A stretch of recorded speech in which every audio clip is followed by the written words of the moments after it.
3 పూటల అవసరం.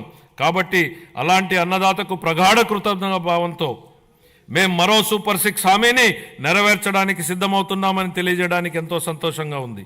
ఎన్ని ఆర్థిక ఇబ్బందులున్నా అన్నదాత సుఖీభావ పథకం కింద ప్రతి రైతుకు ఏటా 20,000 రూపాయల అందించేలా కేటాయింపులు చెప్పామనడానికి గర్విస్తున్నాం అధ్యక్ష. మా ప్రభుత్వం వ్యవసాయ రంగానికి ఊతమిచ్చేందుకు రాష్ట్ర వ్యాప్తంగా 21.87 లక్షల వ్యవసాయ పంపు సెట్లకు 9 గంటల ఉచిత విద్యుత్తుని సరఫరా చేస్తోంది. చేపల వేట నిషేధ కాలంలో మత్స్యకారులకు అందించే ఆర్థిక సహాయాన్ని 10,000 రూపాయల నుండి 20,000 రూపాయలకు రెట్టింపు చేస్తామనే మేనిఫెస్టోలోని మరొక హామీని నెరవేర్చడానికి తగిన కేటాయింపులు చేశామని సంతోషంగా ప్రకటిస్తున్నాం. 25-26 ఆర్థిక సంవత్సరానికి వ్యవసాయం మరియు అనుబంధ రంగాలకు 13,487 కోట్ల రూపాయల కేటాయింపును ప్రతిపాదిస్తున్నాను. పౌర సరఫరాల శాఖ కాలే కడుపుకు పట్టడన్నం పెట్టడమే మా సిద్ధాంతం అని చెప్పిన శ్రీ నందమూరి తారక రామారావు గారు దాన్ని నిజం చేసే దిశగా 94లో సంవత్సరంలో 2 రూపాయలకే కిలో బియ్యం పథకం ప్రవేశపెట్టారు. దేశం మొత్తం ఈ నమూనానే అనుకరించింది. మన రాష్ట్రంలో ప్రారంభమైన ఈ పథకం 3 దశాబ్దాల తర్వాత జాతీయ ఆహార భద్రతా చట్టం 2013 రూపకల్పనకు ఆధారమైంది. ప్రజా పంపిణీ వ్యవస్థ ద్వారా పేదలకు నాణ్యమైన బియ్యాన్ని మా ప్రభుత్వం సరఫరా చేస్తోంది. వచ్చే విద్యా సంవత్సరం నుండి మధ్యాహ్న భోజనం కింద ప్రభుత్వ పాఠశాలలకు మరియు సాంఘిక సంక్షేమ వసతి గృహాలకు ప్రత్యేకంగా ప్యాక్ చేయబడిన నాణ్యమైన బియ్యం సరఫరా చేయబడుతుందని గౌరవ సభకు తెలియజేస్తున్నాను. గత ప్రభుత్వం నిర్లక్ష్యం చేసిన ధాన్య సేకరణ ప్రక్రియను మా ప్రభుత్వం మెరుగుపరిచింది.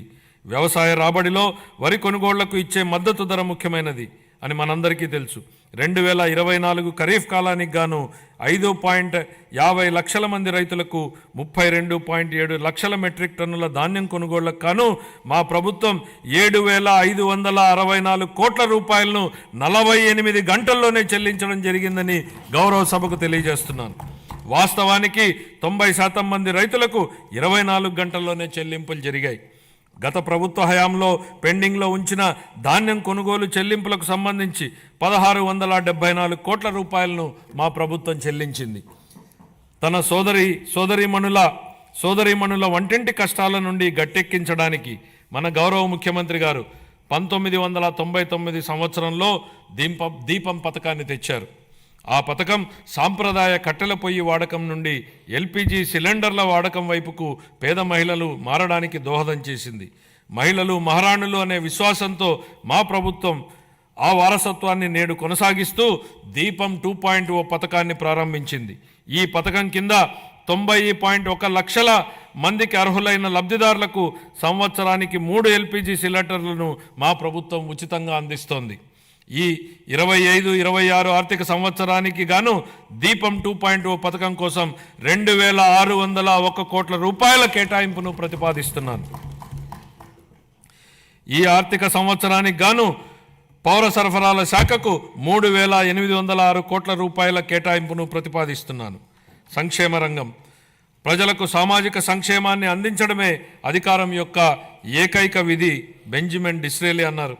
స్వర్ణాంధ్ర విజన్ 2047 లక్ష్యాలకు అనుగుణంగా మేనిఫెస్టోలో ఇచ్చిన మా హామీలను అమలు చేస్తూ బడుగు బలహీన వర్గాల సంక్షేమానికి మా ప్రభుత్వం పెద్దపీట వేస్తోంది.